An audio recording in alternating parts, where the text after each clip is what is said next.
Recently, a so-called theologian has stated that the Jews used to pray for the dead, a custom which was continued by the Christian church, 2 Timothy 1:18.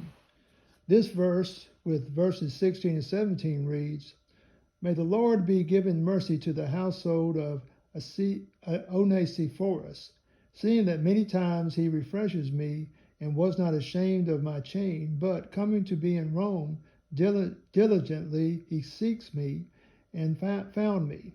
May the Lord grant to him to be finding mercy from the Lord in that day. And now, many times in Ephesus, he ministers to me. Thou art getting to know quite well."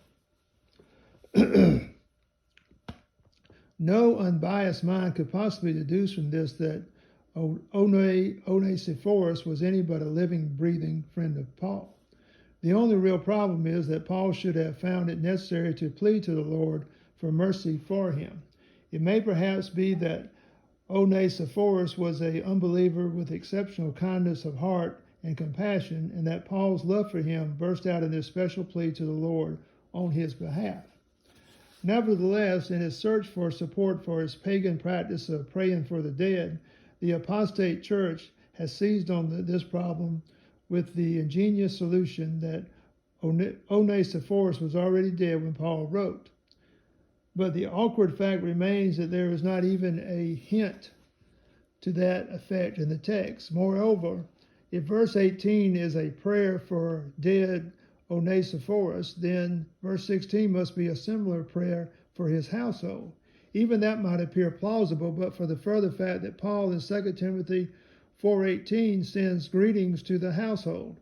An even weaker argument in support of his supposed decease is that in the Authorized Version he is referred to in the past tense throughout, 5 times in all. Yet, in fact, the past tense occurs only twice, was not ashamed and found. The other 3 are aorist, and if they were really intended to refer only to the past, the unanswerable question arises why Paul did not use the past tense for them. To the accurate mind, the narrative speaks very plainly that Onesiphorus was not ashamed and that he found Paul are facts established at one fixed point in the past in each case.